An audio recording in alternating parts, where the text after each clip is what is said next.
ಅದರಿಂದ ಸಮಾಜ ಬೆಳೆದಿದೆಯಾ? ಈ ಪಂಚಮ ವೇದ ಬರೆದವರು ಯಾರು? ಭರತ ಮುನಿ ಎಂಬ ಮಹಾನ್ ಋಷಿ ಇದನ್ನು ಬರೆದವರು. ಇದನ್ನು ನಾವು ನಂಬೋದಿಲ್ಲ. ನೀವು ನಂಬೋದಿಲ್ಲ. ನಿಮ್ಮಂತೆ ಎಷ್ಟೋ ಜನ ನಂಬಿರಲಿಲ್ಲ. ಯಾಕಂದ್ರೆ ಅನಕ್ಷರಸ್ಥರು, ಅನಾಗರಿಕರು ಇಂತಹ ಜನರಿಂದ ಅದ್ಭುತ ಕೆಲಸ ಮಾಡಲು ಹೇಗೆ ಸಾಧ್ಯ ಅಂತ. ಹೌದು, ಅದೇ ಸಾಧ್ಯ. ನಮ್ಮ ದೇಶದ ಜನ ಹಿಂದೆ ಅದೆಷ್ಟು ನಾಗರಿಕ ಪ್ರಜ್ಞೆಯುಳ್ಳವರಾಗಿದ್ದರೆಂದರೆ ಪ್ರಾಚೀನ ಜಗತ್ತಿನ ಪಳೆಯುಳಿಕೆಗಳು ನಮಗೆ ಹೇಳುತ್ತಿವೆ. ಓಹೋ, ನಮಗೀಗ ಅರ್ಥವಾಯಿತು ನಮ್ಮನ್ನು ಚಿನ್ನದ ಹಕ್ಕಿಗಳೆಂದು ಏಕೆ ಕರೆಯುತ್ತಿದ್ದಾರೆಂದು. ನಾವು ಜ್ಞಾನದಲ್ಲಿ ಶ್ರೀಮಂತರಾಗಿದ್ದೆವು. ಪ್ರಪಂಚಾದ್ಯಂತ ನಮ್ಮಲ್ಲಿಗೆ ಕಲಿಯಲು ಬರುತ್ತಿದ್ದರು.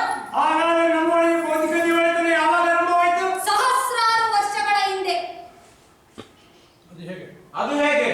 ಏಕಾಗ್ರತೆಯ ಕೊರತೆಯಿಂದ ಸಮಗ್ರ ಚಿಂತನೆ ಇಲ್ಲವಾಗಿ. ಹಾಗಾದರೆ ಸಾಮಾಜಿಕ ಅನಿಷ್ಟಗಳಿಂದ ನಾವು ಆ ಉನ್ನತ ಸ್ಥಾನವನ್ನು ಕಳೆದುಕೊಂಡವೇ? ಹೌದು, ಖಂಡಿತ. ಹಾಗಾದ್ರೆ ನಾವು ಬಿಡಬೇಕಾದ ದುಶ್ಚಟಗಳು ಇನ್ನೇನಿವೆ? ಸೋಮಾರಿತನ, ಅಮಲು, ಅಹಂಕಾರ, ಅಸ್ಪೃಶ್ಯತೆ, ಮೋಸ, ಸುಳ್ಳು, ಸ್ವಾರ್ಥ, ಭೇದ ಭಾವ, ಜಾತೀಯತೆ, ಧರ್ಮಾಂಧತೆ, ಮೌಢ್ಯ, ಮೂಢತನ. ಹಾಗಾದರೆ ನಾವು ನಮ್ಮೊಳಗೆ ಇವೆಲ್ಲವನ್ನು ತೊರೆದು ಇತರರನ್ನು ಸಮತಭಾವದಿಂದ ಕಂಡರೆ ಮತ್ತೆ ನಾವು ಆ ಸ್ಥಾನವನ್ನು ಪಡೆಯಬಹುದೇ? ಖಂಡಿತವಾಗಿ ಪ್ರತಿಯೊಬ್ಬ ಯುವ ನಾಗರಿಕರು ಹೀಗೆ ಪಣ ತೊಡಬೇಕು, ಸಂಕಲ್ಪ ತೊಡಬೇಕು. ವ್ಯಕ್ತಿ ಬಲಿಷ್ಠನಾದರೆ ಕುಟುಂಬ ಬಲಿಷ್ಠವಾಗುತ್ತದೆ, ಕುಟುಂಬ ಬಲಿಷ್ಠವಾದರೆ ಸಮಾಜ ಬಲಿಷ್ಠವಾಗುತ್ತದೆ, ಸಮಾಜ ಬಲಿಷ್ಠವಾದರೆ ದೇಶವೇ ಬಲಿಷ್ಠವಾಗುತ್ತದೆ, ದೇಶ ಬಲಿಷ್ಠವಾದಲ್ಲಿ ಇಡೀ ವಿಶ್ವವೇ ಬಲಿಷ್ಠವಾಗುತ್ತದೆ. ಈಗ ನಾನು ನಿಮ್ಮನ್ನು ಕೇಳ ಬಯಸುತ್ತೇನೆ. ಯಾವುದರ ಬಗ್ಗೆ ಬಯಸುತ್ತೀರಾ?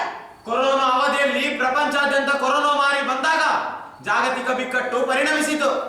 ಆಗ ಭಾರತದಲ್ಲಿ ತಯಾರಿಸಲಾದ ಔಷಧವನ್ನು ಇಡೀ ಜಗತ್ತಿಗೆ ಉಚಿತವಾಗಿ ನೀಡಲಾಯಿತು. ಇದರಿಂದ ಲಕ್ಷಾಂತರ ಜನರ ಜೀವನ್ನೇ ಉಳಿಸಲಾಯಿತು. ಈಗ ನಿರ್ಗತಿಕರಿಗೂ, ಕಡು ಬಡವರಿಗೂ, ಮಹಿಳೆಯರಿಗೂ, ನಿರುದ್ಯೋಗ ಯುವಕರಿಗೂ ಪಂಚಭಾಗ್ಯಗಳನ್ನು ಉಚಿತವಾಗಿ ನೀಡಿದ್ದರಿಂದ ಸಾಮಾಜಿಕ ಜೀವನ ಮಟ್ಟ ನಿರ್ಗತಿಯಿಂದ ಮಧ್ಯಮ ವರ್ಗಕ್ಕೆ ತಲುಪಿದ್ದು ಸೌಭಾಗ್ಯವಲ್ಲವೇ?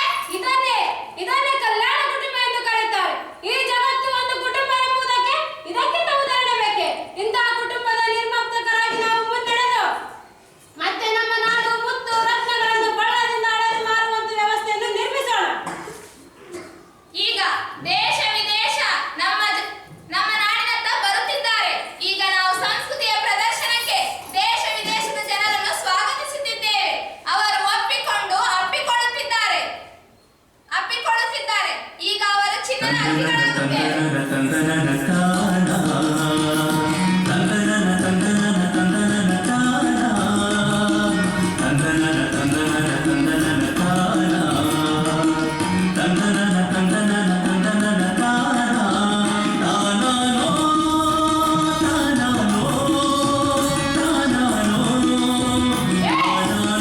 ನಿಲ್ಲಿಸಿ, ತುಂಬಾ ಖುಷಿ ಪಡಲು ಶುರು ಮಾಡಿದ್ರಿ.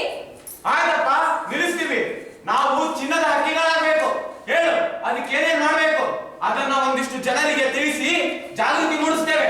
ನೋಡ್ರಪ್ಪ, ನಿಮ್ಮಲ್ಲಿ ವಿದ್ಯಾವಂತರಾಗಿ ಬುದ್ಧಿವಂತರಾಗಿದ್ರೆ ಜನರಿಗೆ ಅಕ್ಷರಸ್ಥರನ್ನಾಗಿ ಮಾಡಿ. ವಿದ್ಯಾವಂತ ಮಹಿಳೆಯರು ಮಹಿಳಾ ಸಬಲೀಕರಣದ ಬಗ್ಗೆ ಜಾಗೃತಿ ಮೂಡಿಸಲಿ. ಈ ಎಲ್ಲಾ ಜನರಲ್ಲಿ ಅರಿವನ್ನು ಹೆಚ್ಚಿಸಿದರೆ ಅಪರಾಧಗಳು ಕಮ್ಮಿ ಆಗುತ್ತವೆ. ಹೌದು, ಮಹಿಳೆ ಬಲಗೊಂಡರೆ ಇಡೀ ಜಗತ್ತೇ ಬಲಗೊಳ್ಳುತ್ತದೆ. ಹಾಗಾದರೆ ನಾವು ನಮ್ಮೊಳಗೆ ನಾಟಕದ ಮೂಲಕ ಜನರಿಗೆ ಅಕ್ಷರದ ಬಗ್ಗೆ ಅರಿವು, ಅಪರಾಧಗಳ ಬಗ್ಗೆ ಅರಿವು, ಎಲ್ಲರನ್ನು ಸಾಮಾಜಿಕವಾಗಿ ಜಾಗೃತಿ ಮೂಡಿಸೋಣ.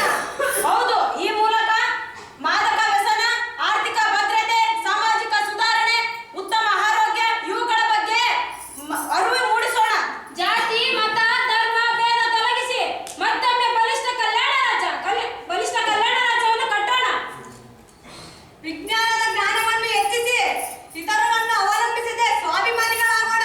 ಹೀಗೆ ಮಾಡಲು ಜ್ಞಾನದಿಂದಲೇ ಎಲ್ಲವೂ ಸಾಧ್ಯವಿಲ್ಲ, ಅದು ಸುಜ್ಞಾನವಾಗಬೇಕು.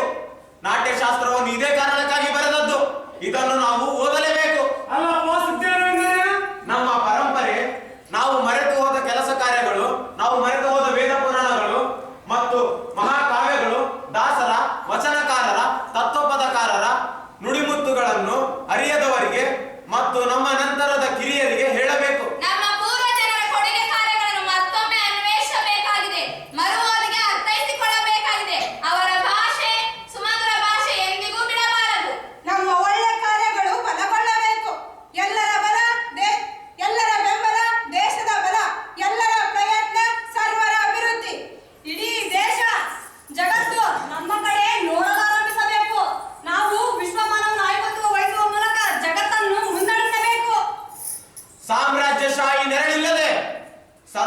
ಮಾನವೀಯತೆಯು ನೆಲೆಯಾಗಬೇಕು, ಸರ್ವ ಜನಾಂಗದ ತೋಟವಾಗಬೇಕಿದೆ.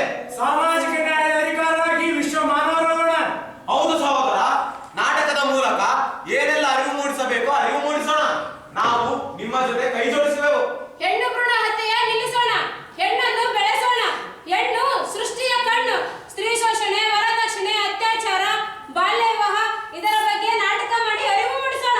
ಹೌದು ಸಹೋದರಿ, ನಮ್ಮ ತಂಗಿಗೂ ವರದಕ್ಷಿಣೆ ಕಿರುಕುಳವಾಗುತ್ತಿದೆ. ನಾನು ನಿಮ್ಮ ಜೊತೆ ಸೇರುವೆ, ಹೋರಾಡುವೆ. ವರದಕ್ಷಿಣೆ ಬಿಡುವು ನಿಲ್ಲಿಸೋಣ. ಕೆಟ್ಟದ್ದನ್ನ ತಡೆ ಹಿಡಿಯೋಣ, ಒಳ್ಳೆಯದನ್ನು ಪ್ರೋತ್ಸಾಹಿಸೋಣ. ಈ ಎಲ್ಲ ಕಾರ್ಯಕ್ಕೆ ಸ್ನೇಹಿತರನ್ನು ಸಂಘಟಿಸೋಣ.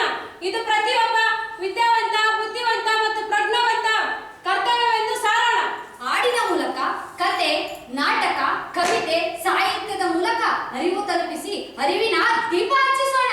ರಂಜನೆಯ ಜೊತೆ ಜೊತೆ ಜ್ಞಾನವು ಲಭಿಸುತ್ತದೆ, ಸಮಾಜ ದೇಶ ಬಲಿಷ್ಠಗೊಳ್ಳುತ್ತದೆ. ಹೀಗೆ ಮಾಡಿದರೆ ಸರ್ವರು ಚಿನ್ನದ ಅಕ್ಕಿಯಾಗುವುದರ ಜೊತೆಗೆ ವಿಶ್ವನಾಯಕರಾಗುತ್ತೇವೆ. ನಮ್ಮ ದೇಶವೇ ವಿಶ್ವದ ಮುಂದಾಳಾಗಬೇಕು. ಮುಂದೆ ಭಾರತವು 100 ವರ್ಷಗಳ ಸ್ವತಂತ್ರ ಸಂಭ್ರಮವನ್ನು ಆಚರಿಸಿಕೊಳ್ಳುತ್ತಿದೆ. ಆ ವೇಳೆಗೆ ಭಾರತದ ಸಂಪ್ರದಾಯವನ್ನು ಜಗತ್ತು ತಿರುಗಿ ನೋಡುತ್ತದೆ. ಆ ವೇಳೆಗೆ ದೇಶ ಸಂಪೂರ್ಣ ವೈಚಾರಿಕ ವಿಚಾರವಂತರಾಗಬೇಕು. ಎಲ್ಲರಿಗೂ ಸಮಾನ ಸ್ಥಾನಮಾನ ದೊರೆಯಬೇಕು. ಜನಜೀವನಕ್ಕೆ ಅಗತ್ಯವಿರುವ ವಸ್ತುಗಳು ದೇಶಿ ನೆಲದಲ್ಲಿಯೇ ತಯಾರಾಗಬೇಕು. ಹೀಗೆ ಎಲ್ಲರೂ ನಾವು ಅಭಿವೃದ್ಧಿಗೊಳ್ಳೋಣ. ಈ ಕನಸನ್ನು ನನಸಾಗಿಸಲು ನಾವೆಲ್ಲ ಪ್ರತಿಜ್ಞೆ ಮಾಡೋಣ. ಪ್ರತಿಜ್ಞೆ ಮಾಡಿದರೆ ಸಾಲದು, ನಮ್ಮನ್ನು ನಾವೇ ವಿಮರ್ಶಿಸಿಕೊಂಡು ಇತರರನ್ನು ವಿಮರ್ಶೆಗೆ ಒಳಪಡಿಸಿ ನುಡಿದಂತೆ ನಡೆದ ಶರಣರ, ದಾಸರ, ತತ್ವಪದಕಾರರ ಜೀವನ ಶೈಲಿ ನಮಗೆ ಆದರ್ಶವಾಗಿಸೋಣ. ಮುಂದಿನ ಪೀಳಿಗೆಗೆ ನಾವೇ ಮಾದರಿಯಾಗೋಣ. ಇದುವರೆಗೂ ನಡೆದ ಸಾಮಾಜಿಕ ತಾರತಮ್ಯ, ಭೇದ ಭಾವ, ಮೇಲು ಕೀಳು, ಹೆಣ್ಣು ಗಂಡು ಎಂಬ ಭೇದ ಅಳಿಸೋಣ. ವಿಶ್ವನಾಯಕರಾಗೋಣ. ಹೌದು ಹೌದು, ಇಂತಹ ವಿಚಾರಗಳನ್ನು ಸಮಾಜದಲ್ಲಿ ಬಿತ್ತಿ ಬೆಳೆಸಲು ದೃಢ ಪ್ರತಿಜ್ಞೆ ಮಾಡೋಣ. ಅಭಿವೃದ್ಧಿಯೇ ನಮ್ಮ ಗುರಿ. ಗುಲಾಮಗಿರಿಯನ್ನು ಪ್ರತಿಯೊಂದು ಹಂತದಲ್ಲೂ ಮುಕ್ತಗೊಳಿಸೋಣ. ಗುಲಾಮಗಿರಿಯನ್ನು ಪ್ರತಿಯೊಂದು ಹಂತದಲ್ಲೂ ಮುಕ್ತಗೊಳಿಸೋಣ. ದೇಶೀಯ ಪರಂಪರೆ ಬಗ್ಗೆ ಹೆಮ್ಮೆ ಪಡೋಣ. ದೇಶೀಯ ಪರಂಪರೆಯ ಬಗ್ಗೆ ಹೆಮ್ಮೆ ಪಡೋಣ. ವಿವಿಧತೆಗಳಲ್ಲಿ ಏಕತಾ ಮತ್ತು ಒಗ್ಗಟ್ಟು ನಮ್ಮ ಮಂತ್ರ. ವಿವಿಧತೆಗಳಲ್ಲಿ ಏಕತಾ ಮತ್ತು ಒಗ್ಗಟ್ಟು ನಮ್ಮ ಮಂತ್ರ. ಭಾರತೀಯ ನಾಗರಿಕರೆಲ್ಲರೂ ಕರ್ತವ್ಯ ಪ್ರಜ್ಞೆ ಮೆರೆಯೋಣ. ಭಾರತೀಯ ನಾಗರಿಕರೆಲ್ಲರೂ ಕರ್ತವ್ಯ ಪ್ರಜ್ಞೆ ಮೆರೆಯೋಣ. ಕಟ್ಟುತ್ತೇವ ನಾವು ಕಟ್ಟೆ ಕಟ್ಟುತ್ತೇವ. ಒಡೆದ ಮನಸ್ಸುಗಳ ಕಂಡ ಕನಸುಗಳ ಕಡೆ ಕಟ್ಟುತ್ತೇವ. ನಾವು ಮನಸ ಕಟ್ಟುತ್ತೇವ. ಜಾತಿ ಇಲ್ಲದ, ಭೀತಿ ಇಲ್ಲದ ನಾಡ ಕಟ್ಟುತ್ತೇವ. ಗೋಳಿಲ್ಲದ, ಗುಂಡಿ ಇಲ್ಲದ ನಾಡ ಕಟ್ಟುತ್ತೇವ. ದೇವರಿಲ್ಲದ, ದೈವವಿಲ್ಲದ ದಾರಿ ತುಳಿಯುತ್ತೇವ.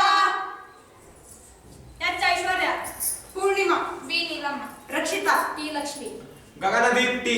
ಟಿ ಐಶ್ವರ್ಯ. PM ರಾಕೇಶ್. ಇಲ್ಲಿ ಮುಗಿ